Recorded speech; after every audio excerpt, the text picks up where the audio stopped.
La CIM, association reconnue d'utilité publique depuis 200 ans, œuvre chaque jour à stimuler l'effervescence entrepreneuriale du territoire. Pour célébrer ses 200 ans, elle a créé les CIM Talks, le podcast des bâtisseurs d'avenir. Découvrez une série d'entretiens où l'on donne la parole aux entrepreneurs d'hier, à ceux qui entreprennent aujourd'hui pour donner envie à ceux qui entreprendront demain. Bonne écoute!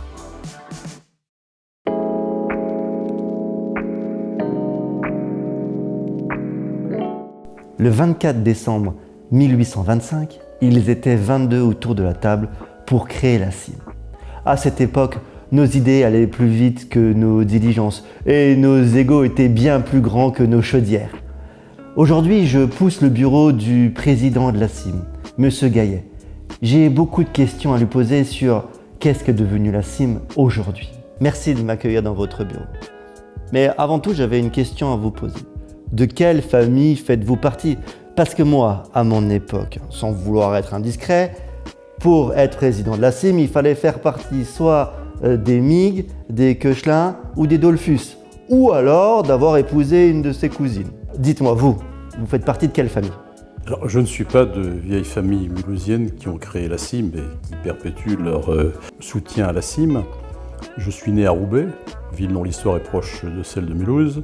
Mes parents sont venus en Alsace en 1958 et j'ai fait une bonne partie de ma formation primaire, secondaire et toute ma vie professionnelle en Alsace, étant ingénieur, et mes métiers ont été de la conception et réalisation de grandes infrastructures et du management de PME. Mais attendez. On peut être président de la CIM sans être cousin avec tout le monde. Mais quelle démocratie moderne! Mulhouse a bien changé. Alors, avant d'être président, il faut être membre pendant un certain temps. Et c'est Jacques-Henri Gros qui m'a fait rentrer en 1983 au conseil d'administration de la CIM. 1883? Ah non, 1983. Ah mais attendez, Luc, on est en quelle année là exactement? Nous sommes en 2025. 2025? Oui, Nicolas, nous sommes en 2025 déjà. 25? Et la CIM existe toujours? Oh, je savais qu'on savait bâtir solide à l'époque, mais là, je suis ravi du travail des maçons de l'époque. J'ai été nommé président en 2010, ce qui fait que je fête le 15e anniversaire de mon début de présidence, qui se terminera bientôt. Donc ça fait 15 ans que vous êtes président? Oui. C'est extraordinaire. Qu'est-ce que vous avez fait pendant ces 15 longues années de présidence? Vous avez dû en réaliser des choses, vous avez dû mener des projets, vous avez dû faire évoluer la CIM. Alors il fallait d'abord réveiller la CIM. En 2010, elle existait, ses fondations étaient solides, mais la dynamique interne était relativement faible. Ceci étant la conséquence d'une longue période de désindustrialisation que vous n'avez pas connue, qui a démarré dans les années 1970-1980. Désindustrialisation. Et chez nous, à l'époque, le seul risque qu'on connaissait, c'était le risque d'incendie, pas d'arrêter de fabriquer ou de produire. Ça veut dire qu'aujourd'hui, volontairement, on arrête de fabriquer et de construire. Et dont j'espère qu'on va arriver véritablement à l'arrêter et à passer à un stade qu'on appelle la renaissance industrielle. Alors il fallait pour ce diagnostic, cette situation de départ étant définie, se poser 3 questions. La première question c'est on dynamise avec quels acteurs, sur quel territoire et avec quelle grande priorité.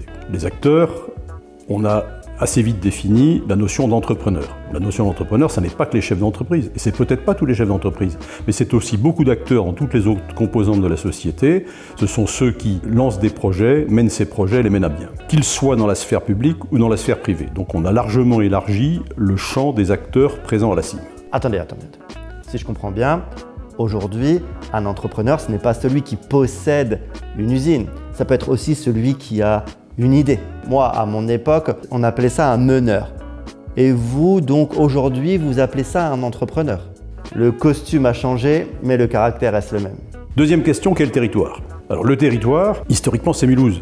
Mais Mulhouse, l'industrie mulhousienne s'est développée sur l'ensemble du Sud-Alsace. Donc, on a retenu la notion de Sud-Alsace. On a retenu une deuxième notion un peu plus tard, qui est celle d'aire métropolitaine Bâle-Mulhouse, une aire métropolitaine trinationale d'1,2 million d'habitants, qui nous place dans les 6e ou 7e aires métropolitaines en partie sur territoire français. Trinational. Donc vous avez réussi à allier nos amis bâlois et allemands pour travailler ensemble. Nous, à notre époque, en 1825, on n'osait même pas les inviter autour du même dîner. Alors c'est pour vous dire... Et au passage qui explique que notre aéroport soit le 6e aéroport national. Aéroport. Qu'est-ce que c'est? C'est un port pour des avions, qui accueille des avions à l'atterrissage et au décollage. Des avions? Des avions, oui. Ce sont ces grands oiseaux métalliques que vous avez vus dans le ciel. C'est extraordinaire. Moi, à mon époque, on parle des trains, vous savez, mon amour pour le train, mais les avions, c'était utopie à l'époque, ça ne devait pas exister. Et maintenant, il y a des gens qui prennent l'avion pour partir? Pour se déplacer. Dans le monde entier? À moyenne, longue distance, surtout. Intéressant. Vraiment, vous me ferez visiter? Je vous ferai visiter.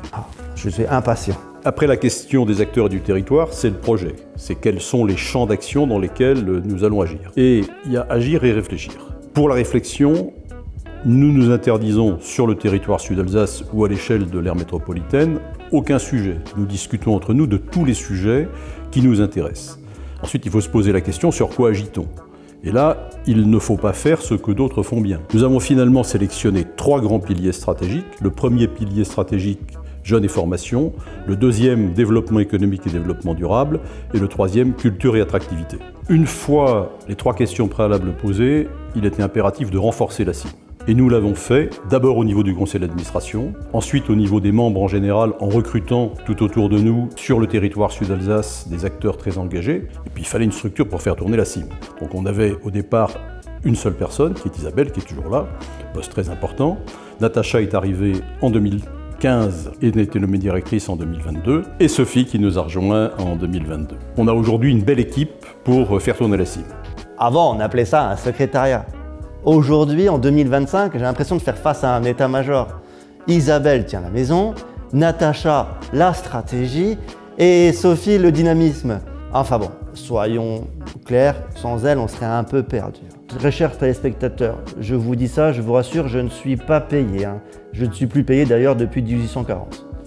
Dans les 5 premières années, nous avons déjà engagé un certain nombre d'actions. On a participé à la conception et à la réalisation de Mulhouse Alsace Éco 2020, qui était une grande réflexion sur la stratégie économique du territoire Sud-Alsace. Nous avons lancé Talentissime, qui est un événement annuel de valorisation des entrepreneurs. Mais au-delà de la valorisation, c'est montrer à tous les jeunes et moins jeunes que ce territoire est un territoire dans lequel on peut entreprendre pour recréer une forte démographie d'entrepreneurs. Et nous avons lancé la dynamique du projet Y, qui a donné lieu à un bulletin spécial qui a préfiguré les réflexions sur l'aménagement du cœur de ville, quartier-gare, centre-ville et fonderie. Ça, c'est très intéressant de pouvoir donner la possibilité à des jeunes entrepreneurs de s'investir dans Mulhouse et dans l'agglomération mulhousienne. C'était ça. Et la gare, vous me parlez de la gare, je l'ai observé tout à l'heure. Vous avez dit quelque chose de très important.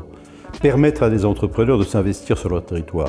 C'est ce que propose la CIM. Tout seul en tant qu'entrepreneur, on est d'abord occupé au quotidien par son entreprise, donc on n'a pas le temps de s'occuper véritablement des sujets du territoire. Et la CIM, c'est le lieu dans lequel les entrepreneurs ensemble peuvent contribuer. Tous ensemble, on va beaucoup plus vite dans l'action pour le territoire.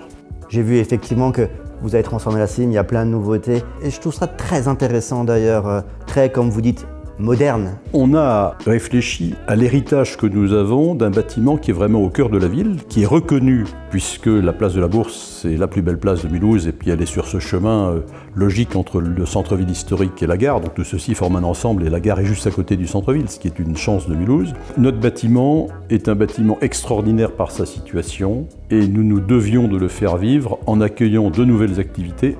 On a commencé. Il y aura bientôt des activités dont les travaux préparatoires sont maintenant lancés. Il y a d'autres opportunités dans les tout prochains mois, toutes prochaines années.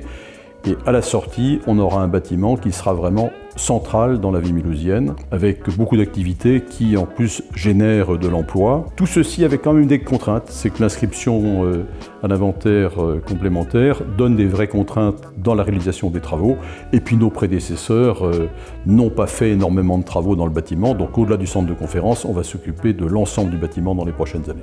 Et d'ailleurs, je vous remercie. Quand je vois ce que vous avez fait de ce bâtiment, parce que moi, quand je vous l'ai donné à l'époque, il était extraordinaire, c'était le joyau du centre-ville de Mulhouse, mais il s'est délabré au fur et à mesure des années. Et ce que vous avez fait avec les hommes et les femmes qui vous entourent de ce bâtiment, ce renouveau, je ne peux que vous remercier. Et je remercie aussi les architectes et le service du patrimoine qui a accepté de déplacer une simple prise sans faire la demande à Napoléon III. Et je vous assure, moi, pour avoir déjà demandé à construire une simple fenêtre sur Mulhouse, c'est pas si simple. C'est un travail sur lequel nous agissons les uns et les autres à notre génération pour dynamiser notre ville, il faut qu'elle ait beaucoup d'énergie, et il faut des lieux d'énergie pour ça, et transmettre des bâtiments en bon état pour les générations futures. Mais vous aviez eu l'initiative de la création du nouveau quartier. C'est le nouveau quartier qui fait le lien entre l'ancien centre-ville et la gare. Vous parlez beaucoup de jeunes, de l'avenir, de l'après. Mais c'est quoi la transmission? C'est quoi l'après? Pour ce qui me concerne, quelques idées sur chacun des 3 piliers. Sur le premier pilier, jeunes et formation, il faut développer un maximum de formation pour les niveaux M et D. Les besoins des entreprises sont très importants et ceci permettrait d'accueillir plus d'étudiants à Mulhouse à des niveaux supérieurs et d'engager de la recherche. Donc, vous voulez garder les jeunes ici? Nous aussi, à notre époque, on avait cette idée. On voulait former, nourrir et loger les jeunes pour qu'ils puissent continuer à faire prospérer la ville. Développement économique, je suis convaincu qu'il faut développer des clusters. C'est ce que la CIM a fait au 19e siècle avec ses comités, ce qui a permis d'accélérer les initiatives des entrepreneurs qui sont partis du textile pour aller vers la chimie et vers la mécanique. Ah bah voilà, vous voyez qu'on n'était pas que des messieurs en redingote. Nous aussi, à l'époque, on faisait déjà des clusters. Nous, on appelait ça des comités et pas des, comme vous dites, clusters. Ça sonne un peu plus anglais. Bon, je prends note et je le ressortirai lors d'une de mes réunions. Ici, il y a 3 potentiels projets. Le premier est lancé par l'UHA, il concerne les matériaux. Le deuxième concerne l'aéronautique et c'est l'aéroport qui en est un peu le point central. Et le troisième concerne l'énergie, ce qui est dans l'histoire mulhousienne, ce qui est un enjeu majeur. Sur le dernier pilier, qui est culture et attractivité, je suis convaincu que l'histoire industrielle de Mulhouse doit être le fil conducteur de toute l'attractivité du territoire, au moment où le mot industrie, qui a été longtemps un gros mot, les industriels étant traités d'exploiteurs et de pollueurs, ce qui n'a plus lieu d'être aujourd'hui. Alors là, vous touchez mon cœur. Parce que nous, à notre époque, nous ne fabriquions pas que des tissus. Nous étions aussi fiers de ce que nous fabriquions. Et si vous, aujourd'hui, en 2025, vous faites la même chose, eh ben alors je peux partir tranquille. L'industrie aujourd'hui est l'un des rares moyens de développer durablement nos économies et notre souveraineté à l'échelle européenne. Montrons le parcours mulhousien qui est exceptionnel au XIXe siècle et au XXe siècle. C'est très clair. C'est très intéressant ce que vous m'avez pris et merci pour le temps que vous m'avez accordé. Mais pour synthétiser un peu tout ça, les valeurs de la CIM, et une dernière phrase, un dernier mot, qu'est-ce que vous pouvez me dire? Je dirais 2 choses. La première, il faut des valeurs fortes. Nous avons développé des valeurs fortes à la CIM. Le premier trio, c'est innovation, audace et ténacité. Deuxième terme fondamental ici, c'est intelligence collective. Cher Luc, en montant, on disait qu'on n'héritait pas d'un titre, mais d'une responsabilité. Et vous, pendant ces 15 dernières années, vous avez porté cette responsabilité. Vous avez fait évoluer la CIM. Et au nom des bâtisseurs de 1825, je vous dis merci. Innovation, audace, ténacité, je reconnais bien là la maison. Nous, en 1825, nous voulions créer l'avenir. Vous, en 2025, vous continuez. Donc finalement, la CIM n'a pas 200 ans, mais c'est 200 ans d'avance qu'à la CIM. Nicolas, j'ai le plaisir de vous donner un livre que nous avons coproduit à 50 sur l'histoire de la CIM avec un fil conducteur qui est justement l'intelligence collective. Et pour terminer, je dirais, faites-vous plaisir, tous les membres de la CIM, ceux qui n'en sont pas encore et ceux qui viennent, à construire des projets ensemble pour le territoire et à les mener à bien et apporter quelque chose au territoire. C'est un véritable plaisir que j'espère que vous serez un maximum à partager dans les prochaines années. C'était les CIM Talks, le podcast des bâtisseurs d'avenir. L'exploration continue, retrouvez d'autres récits et témoignages inspirants sur YouTube et Spotify.